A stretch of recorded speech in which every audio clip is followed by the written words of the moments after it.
I'm Mac McKelvey, and we're back for another episode of the Some Disruptors podcast.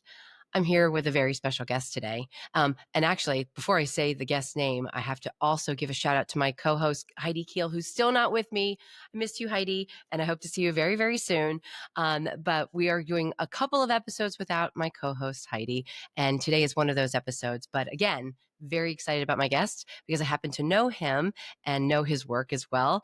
And he's here to tell us some very cool inside information on how he set up the comms infrastructure for a very disruptive company in and of itself. So, Jake Goldman, who is the VP of Communications and Public Affairs at Beta Technologies, welcome. Great to be here. Thanks so much for having me. Well, I'm excited about this one actually because we met how many years ago? Just a few 2 or 3 years ago. years ago now? Yeah. Yeah, if we told people how we met, they would not believe it. That is Actually, very we true. probably should tell the story. It is actually it's funny quirk for where we happen to live. Yes, Do you that is true. do you want to tell it or do you want me to tell it? Sure, yeah, we both live in Northern Vermont, and, there's a company that puts on these dinners at various places across the state, and I had it was my wife's birthday, and so decided to get tickets to this mud and maple dinner at a sugar shack here in just outside of Burlington. You have to Um, pause for that sentence that you just said. yeah, that's true. Yeah, The mud yes, and maple season a, adventure dinner a very Vermont at thing. a sugar house. Yeah, yeah, a very Vermont thing. But it was awesome, and as we were kind of walking around checking out the maple, we met you and your husband, and the rest is history. That was so funny. And I didn't even know really what you did until later. And then when I looked into the company, and now I fly so much out of Burlington, right? I Sure, see Beta all the time. So sure. before we jump into Beta, let's talk about you, Jake. So can you just give the listeners a little bit of a view into your career? Sure, yeah. So, I started my career in New York City politics, working on campaigns and then working for Mike Bloomberg in City Hall in a variety of roles in his third term. Um, and since then, really have spent the bulk of my time working with for in growth stage businesses. So spent almost 5 years at Vice Media as that company grew from $1 billion valuation to a $5 billion valuation and 1,000 employees globally to a couple thousand employees globally. And then went out on my own working with clients, a variety of different clients, but all largely in the growth stage category, I would say. Um, when Mike Bloomberg decided to run for president, hopped over to that campaign where I had a really interesting role. It wasn't really comms, it was helping to run what we called the National Co Chair program. So we had governors and mayors and members of Congress who had endorsed the campaign, but had really said, we want to lean in and support this campaign in every way we can. And so me and the team were responsible for deploying those people in the most impactful way possible. Sometimes that was events, sometimes that was policy conversations and strategy conversations. And so really we were the interface between those elected officials in the campaign. Went back to consulting and have now spent the last almost 4.5 years at Beta Technologies, where we're building electric airplanes and the charging infrastructure to support it. Okay, now you can't just say we're building electric airplanes and the Yeah, charging infrastructure to yeah, support it and walk away from that. So we're going to dig in on Beta because I'm very fascinated about the company, what you guys are building, and then I want to talk. Let's talk about that first, and then I want to go back and I want to talk about how you got started and some of the challenges with your jobs and some of the things you've learned along the way. So let's dig into Beta first because I think a lot of the people listening work for companies that are either disrupting a category, trying to disrupt a category, trying to right. create a new category. Yeah, So let's talk about what Beta does first. yeah. So we were founded in 2017. And the mission was pretty simple. We had a potential customer in United Therapeutics who said, we're currently using helicopters to move organs and medical supplies around, and we want to um, get more sustainable in how we do that. And so we want to understand the capabilities of electric aircraft to moving these things for us. and the founder of United Therapeutics, a woman named Martine Rothblatt, who's just an incredible person, and someone worth studying.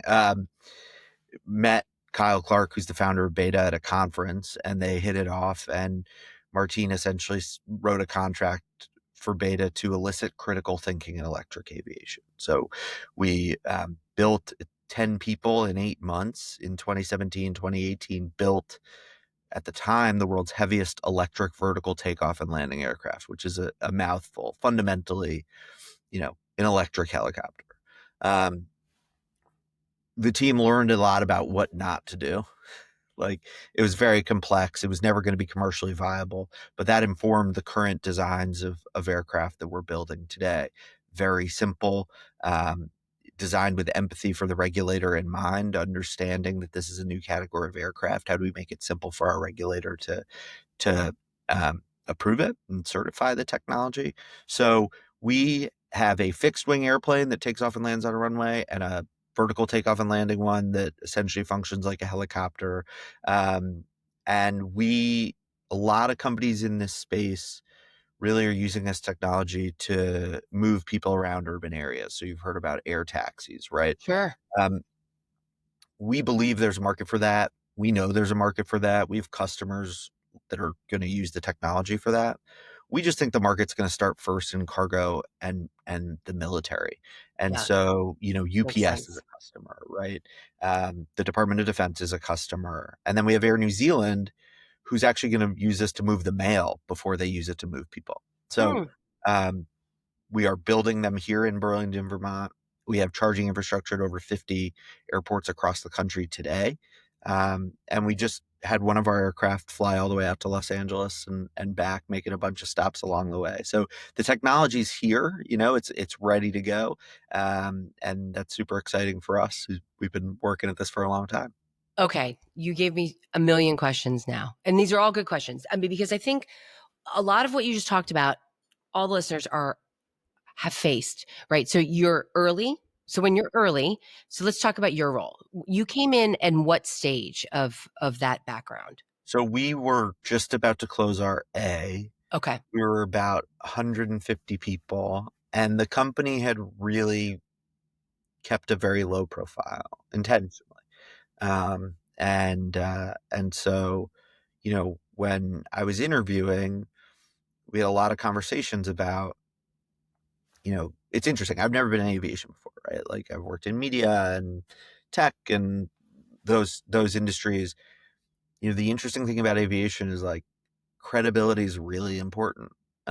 You're putting people in planes. People have to trust you, and they have to believe in what you're doing, and your regulator has to trust you, right? They This call isn't you souls, right? They call passengers exactly, souls. So, exactly. This yeah, isn't an app, right? yeah. And there's nothing wrong with that, but this is a very different thing. And so, um, the conversation centered a lot around how do we retain that credibility and be viewed as kind of the trusted voice in the industry, while also turning up the volume on that voice, because it wasn't sustainable to be to have such a low profile and be such a quiet brand. And so that was really, frankly, the entire interview process was a real discussion and a philosophical one on how you do that.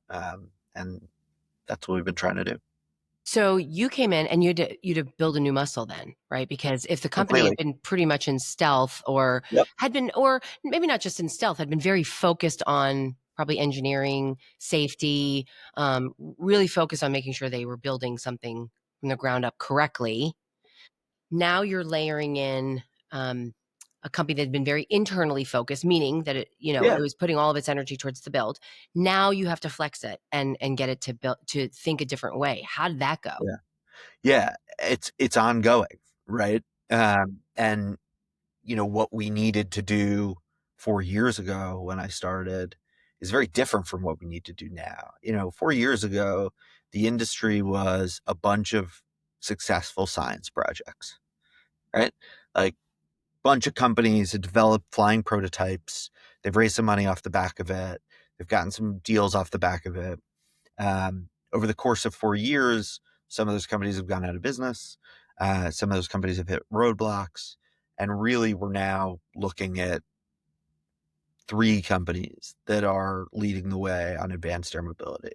Um, so what does that mean? That means things are a little bit more competitive. It means, um, you've got to it's no longer enough to just say, "Yeah, look, our plane flew yesterday." Right? That's table stakes. Right. So you evolve from, "Hey, we have this amazing electric airplane," to, "And here's the business case, and here's why our strategy makes sense." Um, but it's an evolution, and inside the business, we have worked hard to, you know, provide that context to the rest of the team on, "Hey, here's where the industry is right now and why maybe we need to evolve our strategy even further." I think the other piece that's important to note is, you know, coming into this job, it was very clear that our resources should go to engineering and certification, because without that, what we do as comms people doesn't matter, right? If we don't have something that works or that's going to get certified, Yep. doesn't matter how good of a story you tell. That's right. So, I knew that this was gonna be lean and mean to get the job done, because I agreed, like, yeah, the money should be going to engineering and certification, and I should always have the waterline kind of right here.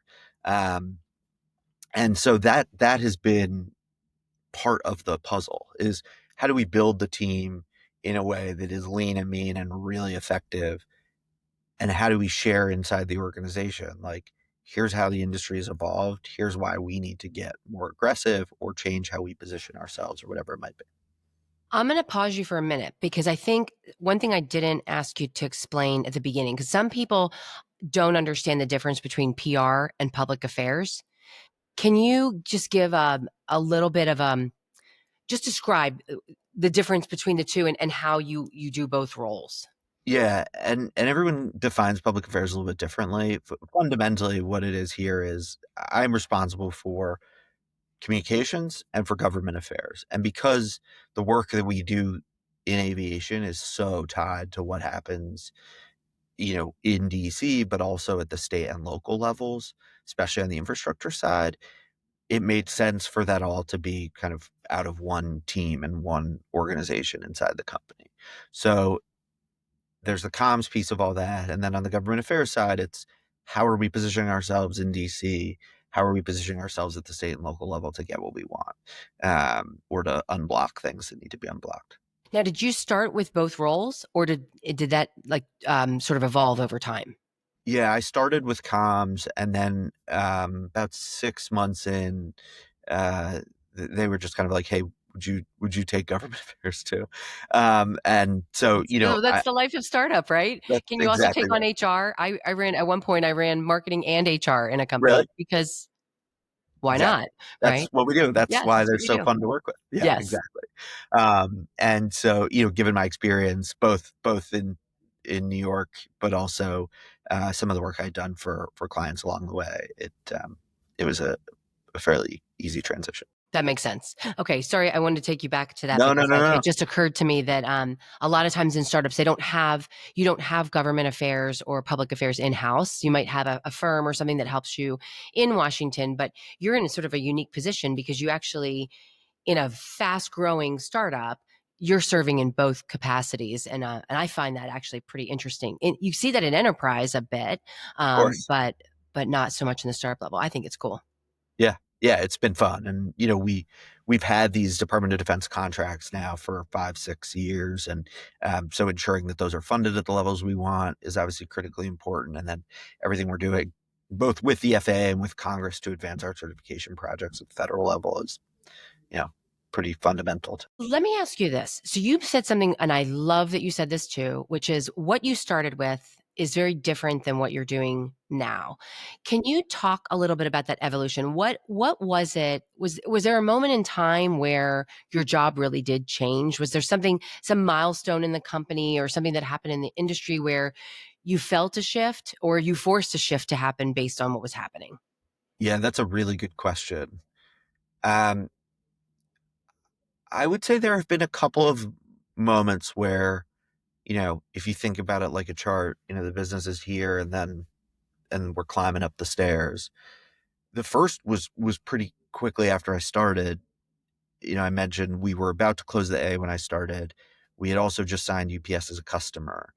And so I kind of came in the door, and within 2 or 3 months, we were announcing we had closed $370 million Series A, and that UPS had put an order in for aircraft, which was really the first big public publicly recognizable company that had put an order in. And so we had to really quickly define how we wanted to position ourselves as a business, because these are two huge moments for the business. So we had to Makes define sense. quickly how we wanted to position the business, and then get these two massive pieces of news and moments out the door in a way that aligned with how we wanted to position ourselves, because it really was, you know, normally you start and you've got a couple months to, all right, what's the narrative framework? How are we, let's get internal alignment on who we are and how we want to show up. That wasn't really the case here. And so we had to do it very quickly. But actually, looking back, I think overall it was really helpful. Sometimes people can spend a lot of time Yeah. agonizing over words that in the end, you know, we could pick one or the other. This really forced people to get together quickly on, all right, what are we saying about our Series A? What are we saying about what does this UPS order mean? Hmm. And so we were able to land those effectively. But then you're injected into the conversation in a very different way than we had been. And so, you know, getting everybody comfortable with that, understanding what that meant was the first big test. And there have been others since. Our CEO testifying in front of Congress about the technology is Oh. another one where you start to get recognized in a different way and have a different lens layered over your business. And obviously, as we've continued to raise money and as the industry has kind of the um, as the industry has evolved a bit, um, we've had to we've had to constantly evaluate how we sit, how we position, and how we could be positioning better. I think the other piece, and I realize I'm going long on this question, but I think the other No, I piece of love that it. is, like, I spend a lot of time talking to our other external facing teams, particularly the commercial team. Like, what are you hearing from the potential customers you're talking to? What are they pushing back on? What are the things that we could do a better job of telling a story about? Um, what data can we be surfacing, not just in your decks and your pitches, but like on social, in the press, to help you sell more aircraft? And so, kind of creating that feedback loop has been really important in this role. Now, tell us about your reporting structure. Is there a marketing team at Beta? Um, so there is a creative team at Beta, and I would say kind of together we create the For marketing signal. Okay, got it. Yep. Why don't we take a moment and we're going to thank our sponsor, and we'll be back with Jake Goldman in 1 minute. We love startups, but marketing for them can be hard.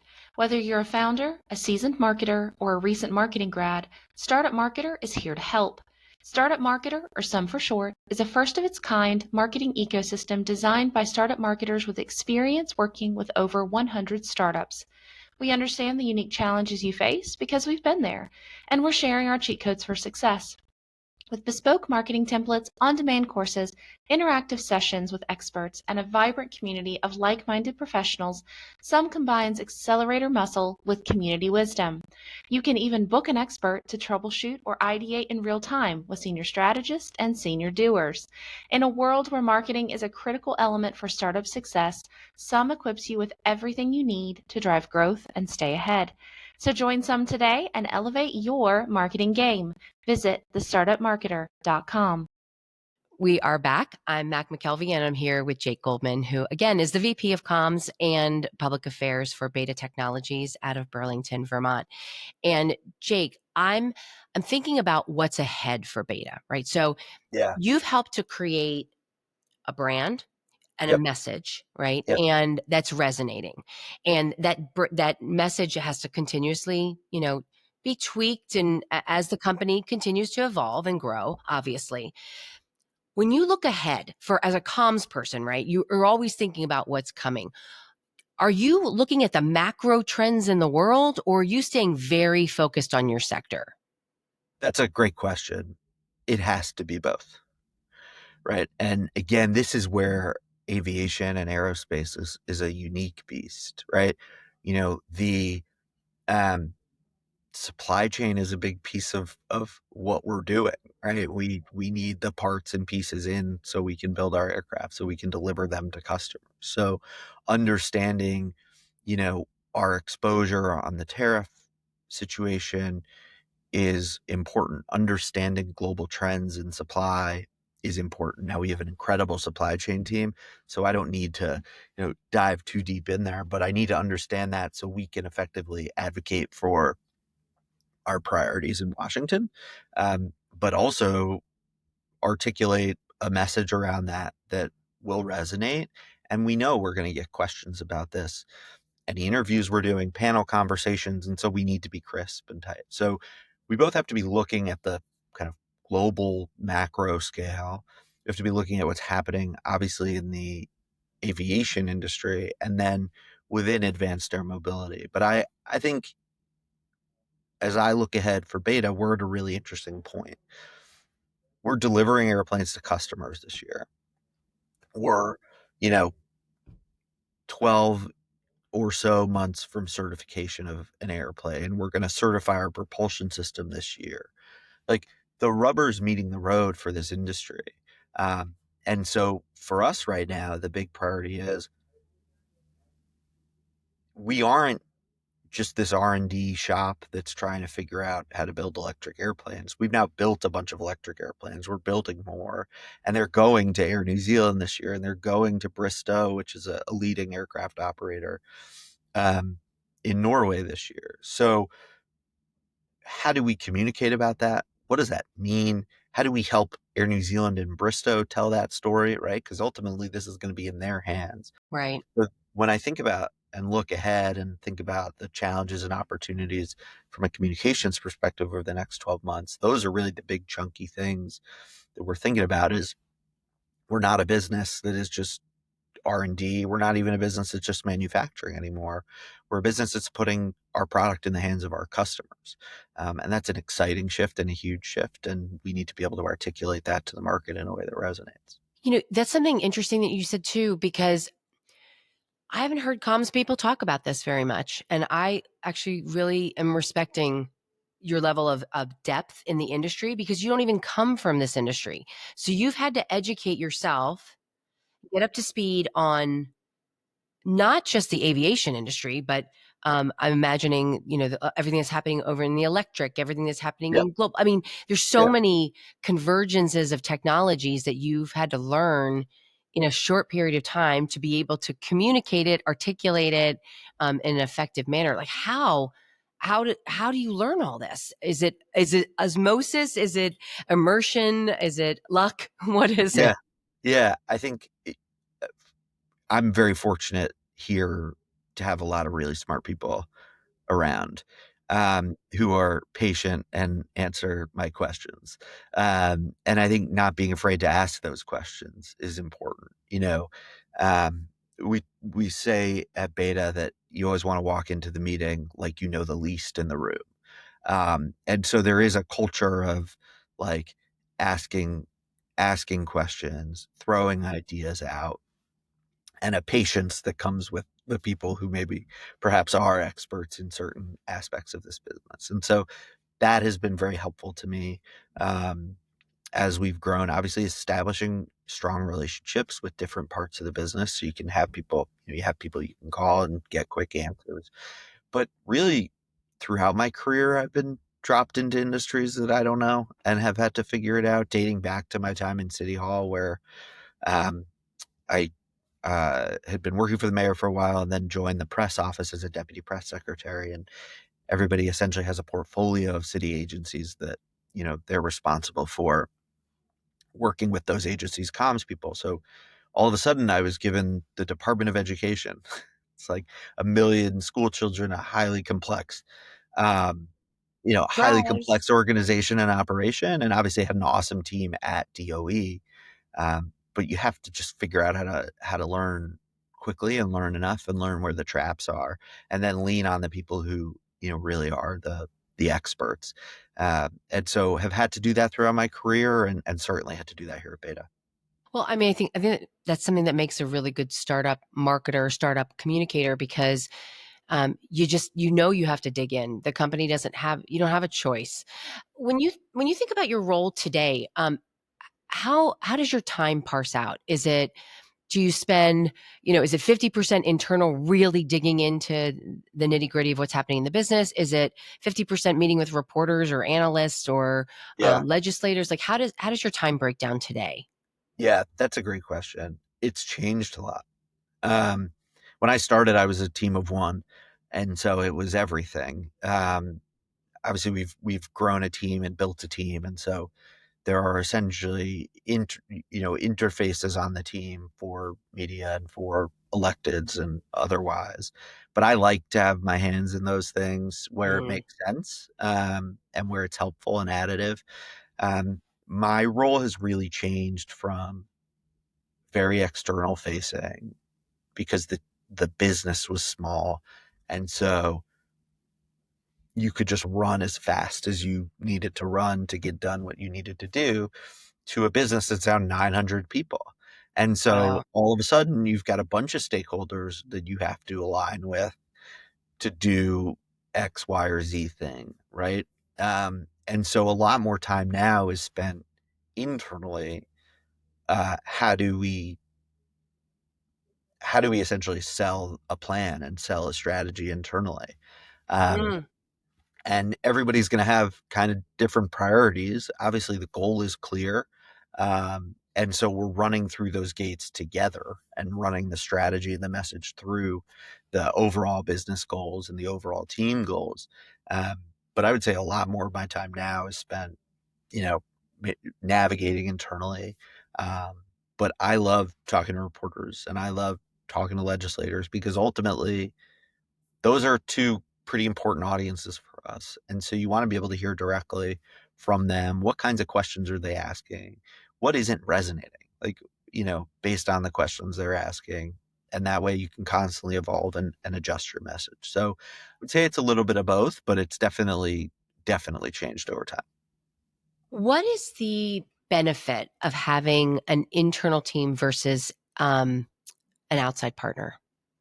I think there are benefits to both. Like, you know, we on the comm side, we started with an agency and then had an agency and someone in house, and then an agency and two people in house. And now we're all in house aside from some very specific project based work.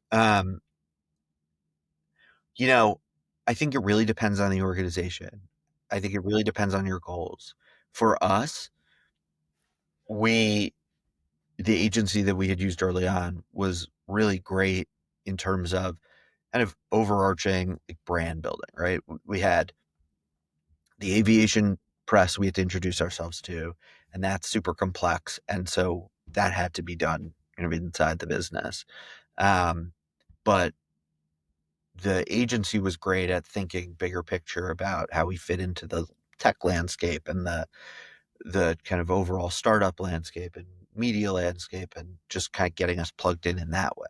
No, and so I guess it does really depend on your goals, but I have found that um, if you're very clear with the agency on kind of their role within the broader comms function, and the other piece is like can't just hire an agency and do a weekly call and leave it at that. Like, especially in startup and growth stage businesses, things are moving too fast inside the organization to do a weekly call and assume that they're going to be able to keep up with you. So, um, it's about, the texts, it's about the random one off phone calls and making sure that whoever your point of contact is on the agency side is in the loop on what's going on with some frequency so they can evolve what they're doing and deliver on behalf of the team and on behalf of the business. So I think there's a place for in-house and there's a place for agency. Really depends on what you're trying to do and frankly the industry you're in. What makes a strong comms person? Like, who do you hire and why? I have a real bias for people that did political communications, Hmm. um, Okay. which Wait. Unpack that. I want to unpack that. yeah, which is funny because the team now I don't have someone that did political communications, and she's great. But my general bias is for political. I think if you have if you have communicated kind of for an elected or a campaign or whatever it might be, there is a multi-dimensional thinking that is required to do that, right? You have to think about if you're writing a statement or placing a story about an elected's view on this issue or that issue, to think about all the various stakeholders that are going to read that story and how they're going to react. And are you going to get the reaction you want? It's not kind of this like A to B thing of we're going to place a story to drive awareness, right? It's how are we going to use this story to position ourselves in whatever landscape we're positioning ourselves in. So I think, and there's a metabolism to it where like, you've got to produce quickly, you've got to write quickly, you've got to think quickly and execute quickly, um, which is very similar to startup and growth stage businesses. You don't have Absolutely. time. So I definitely have a bias to political communicators. That being said, like it is about adaptability and um, asking really good questions, and then a a desire to execute. Like those are the things that I'm looking for. In startups and growth stage businesses. Like we don't know what the business is going to be like 18 months from now. We know in the next 3 months we have to do X, Y, or Z, right? For some businesses, maybe that's raising money. For some businesses, that's getting into the market. For some businesses, it's selling, whatever it is. And so we have to be adaptable, and then we have to ask good questions of our internal and external stakeholders to understand some of the subtleties and nuances of what we're doing, and then we just need to go and deliver, and deliver effectively and deliver quickly. Let me ask you a question that I've seen. So we've worked with 150 plus startups over the last 12 years, and founders don't often understand the role of PR, the power of PR, or the that's not PR worthy. Like, is there a lot of education? And this isn't specific to beta, but this is about your Yeah, career. Like, is yeah, that something you've had to spend a good chunk of your career doing? Is really educating and internally advocating for what PR can be for our company? yeah. That's a great question. Yeah, I think if you asked 10 people that don't do comms or PR what it is, you'd probably get 9 different answers, right? Like, and so you definitely have to do that education.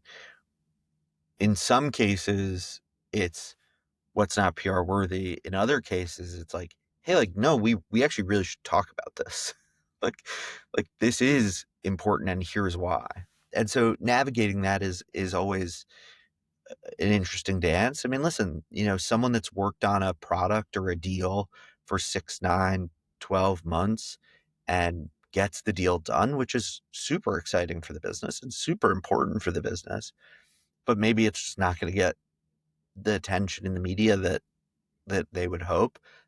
That's always a tricky conversation, and that I think is where the trust and relationships and credibility comes in.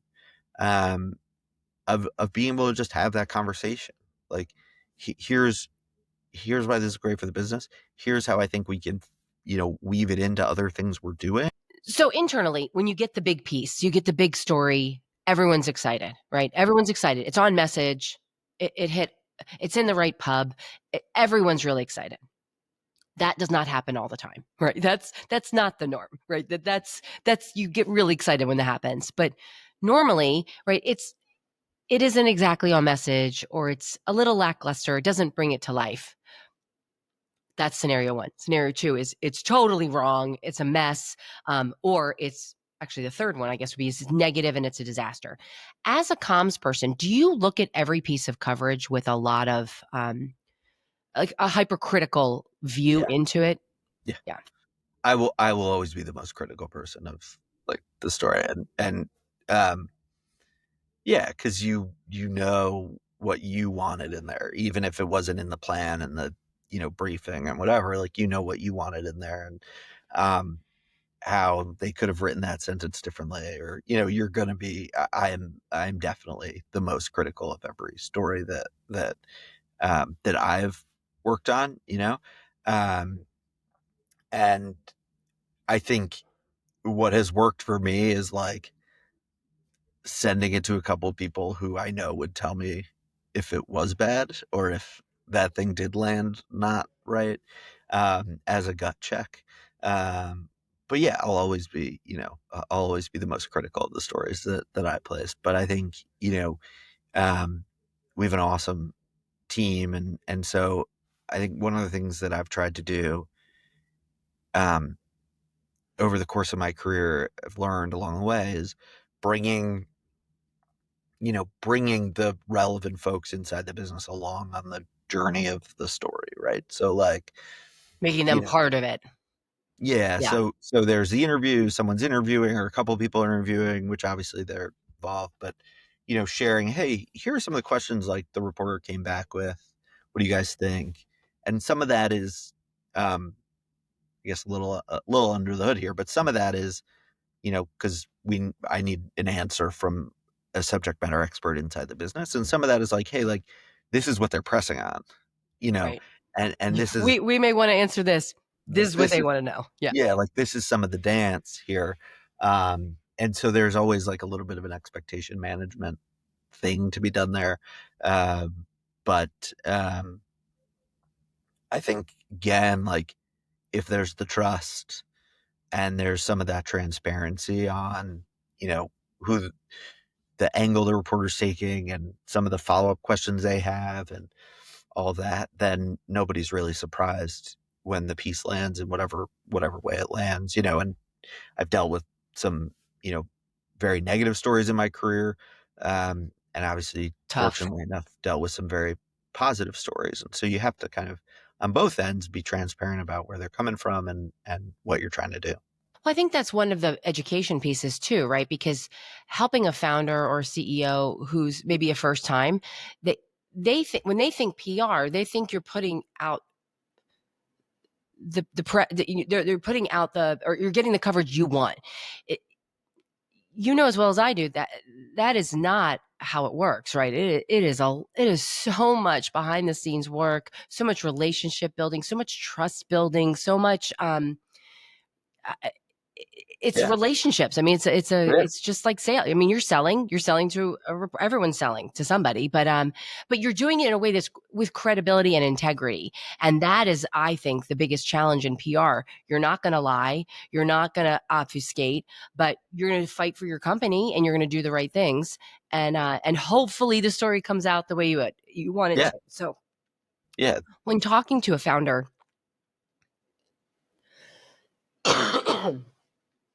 when talking to a founder who doesn't necessarily understand PR, how do you describe it? How do you help them understand what the journey is going to look like? Yeah. It's been really interesting here because our founder who's awesome has founded a couple of businesses but never really had in-house comms until this till me in this job. Um and so I think, you know, the way that I have tried to position it here is, you know, I've done everything from here are places where you can tell that the comms people aren't part of the business decisions, and here are places where you can tell that they are, right? And here's what that looks like, um, on the output side, and here's how we, you know, here's how personally I've seen very effective like comms and founder relationships, and here's how I've seen not so effective comms and founder relationships. And I've been fortunate enough to kind of have other people who are around him who have maybe not been in comms but have been CEOs and understand kind of have had that background and understanding kind of what that successful comms and CEO relationship looks like. So to more directly answer your question, it's here's what I can do for you, and not me, Jake, but like The comms role. can do Yeah. for you. Um, here's how it can drive business results. Like this isn't a vanity thing. This is, we need to do X, Y, and Z, and here's how comms can help you do that. And then going and delivering. Like, ultimately the proof is going to be in the delivery of here's the plan and then going and executing that plan. And um, I think that is you have to lay that foundation and then you have to go and do it. Okay, so here's the question every founder wants to know. I have my opinion. I think I Yeah. know yours. Is AI going to replace PR? Oh, this wasn't in the prep document. No, no, no, never, Um, never. is AI going to replace PR? The one word answer to that is no. But it's very nuanced, I think. How do you, so you say it's nuanced. How do you mean? Yeah. I mean, listen, like, you know, you can use AI today to do a whole host of, what would be traditional PR jobs, right? But you can tell that it's AI. Like there is a nuance to what we do and a subtlety to what we do that requires that layer of like human thinking and human subtlety. And so, no, I don't think AI is going to replace PR. I think it's going to be a lot easier to do briefings and, reports and things like that. But fundamentally, building a communication strategy, talking to reporters, managing those relationships, managing the other stakeholders you're managing, figuring out what a good social campaign looks like those things, I don't see AI, replacing at least for a very, very long time. What what is coming that's disruptive for PR? Is there something? Is it the world economy? Is it and thankfully we're not in an election cycle this year, but Yeah. is there anything that's disruptive? Is it what should PR practitioners be thinking about? I mean, I think it is the changing landscape. You know, how you communicate to your audiences is very different than it was 10 years ago. Even like, uh, you know, at City Hall, whatever, it's been 15 years or so, but like, it was the Times and the Journal and the Post and the news and the local TVs and like, some social content. And now we've got to think about our audiences are all over the place and they're consuming content in a bunch of different places. Um, and so, how do we find the right podcast? How do we find the right YouTuber? How do we get the story in the Times or the Journal? Because that's still, going to move things. Um, but it's really needing to understand very clearly who the audience is that you're targeting with a specific message in that moment and where do they live and really where do they live. Okay, um, I want to keep unpacking this is exactly where I wanted to go next. So keep going because could not agree more. It's like that one blogger that used to be a big reporter at some publication has 400 times the audience than the front page of X, right? yeah. And it's your audience. They're Yep. over there on Substack. They're not reading what they used to read over it. Yeah. That's exactly right. And so it requires like more research, to be really dialed in, to really understand what's happening in your industry and really understand who you're trying to talk to. And we've played around with that here. We'll be doing more of that. But that to me is the most disruptive thing that's happening in PR and communications right now. So I know that a bad piece of PR can ruin your week, life, month, everything. Because it is. There's a lot of when that story hits, it's not over, right? Like there's a lot of things you have to The kind of, beginning in a lot of yeah, ways. and Yeah. it can go on for a very long time. Yeah. What's the thing that gets you the most excited, though? That's the hardest, or one of the hardest. What's the thing that really jazzes you up? I mean, I still love working on like a big, meaty feature. Like the process of it, like, the reporter comes up using beta as an example, like the reporter comes up to Vermont, we're going to do all the things here at the office, but like, what color are we feeding into this piece? Like, how are we, that process, like all the little subtleties and nuances to that are really fun for me and just always, always enjoyable. So I would say that is like still just something very traditional, but I like it. I think it's funny because I actually enjoy some of the smaller things. Like I love the inbound reporter call that's Yeah, just a sure. friendly, that's not really, they're not looking for a quote. They just want to understand. And when they're calling you, you know, okay, I did it right. I I've educated this person. I've created the relationship. We have a two-way. That's why I think AI is not going to replace the comms professional. I think there are a lot of roles within the comms, the whole bucket that can be more efficient and certainly, but nothing replaces that phone call. Yeah, that's a great point too. Like the off the record conversations and feeling like there's trust and a real relationship and you're learning things and they're learning things and having those relationships and the ease of some of those relationships it can't be replaced. And it's fun. And I learn a lot from reporters too. I don't know about Oh, you, but a because ton. I'm not a comms person, but I'm a source for a lot of reporters, and I they talk to everybody. So you want competitive intelligence? Talk to a Yeah. reporter. They're talking Yeah. to every one of your competitors. And even just like what's around the corner trend wise and what else is going on. I mean, Mhm. 100%. Yep. Yeah, love those conversations. And I think that's part of the challenge too. For me, I could speak only for me in talking to some of our clients, is helping them understand how important that reporter relationship is because they do talk to everyone. They're talking to your customers. They're talking to everyone in your industry. And those relationships are not something that you just turn on and off when you have a press release that you want to put out.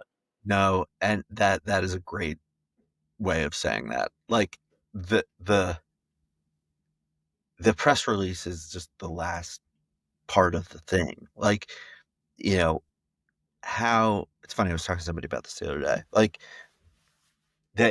not somebody in beta, but they were asking how, a story comes together and what is it, so you just like put a deck together and pitch a reporter and you know, it was like, not really, like, but you have to, you could pitch a story to 3 different reporters and they're gonna write it 3 different ways. And so you need to understand, like, what what is this reporter really interested in, not only specific to my company or my industry, but in general? What are they interested in? And how are they gonna take this, and which way are they gonna take it? And, the stories I've been happiest with in my career are with reporters where I've really felt like I've understood where they're going, and what they're trying to do. And so, yeah, like the relationship they trust, you know, me being able to say, listen, like that just isn't true. And a reporter saying, okay, I've known Jake a long time. Like he's honest. He can stomach a bad story. Um, if it's factually accurate, I'm gonna trust him here. Like that has real impact on a business. Um, and that is the some of the secret sauce, as you pointed out. I've had that conversation. I've had a couple of really scary conversations with report and because they're doing their job, right? Totally. And that gets lost too, right? Like their job isn't to write good things about our company. Their job is to write the news, Right. good or bad. Right. And if they're covering your industry, they have to look at it from all sides. And And I think that's what keeps all of us marketers and communicators on our toes is they're looking at things that we maybe not want to look at, but they're forcing Yeah, us to do that. that's right. Yep. So what's coming up next for you, Jake? Like what's coming up with beta? I mean, you talked a little bit about what's on the horizon from the business side, but as you think about your role, what does that look like over the coming weeks and months? We have a busy few months. We have a very busy few months, some of which I can't really get into, Fair enough, unfortunately, fair right enough. But now. we'll read about apparently. We'll read about You'll it. certainly read about it and hear about it. But you know, we have a bunch of aircraft now that have come off our production line that are under test or have flown around the United States.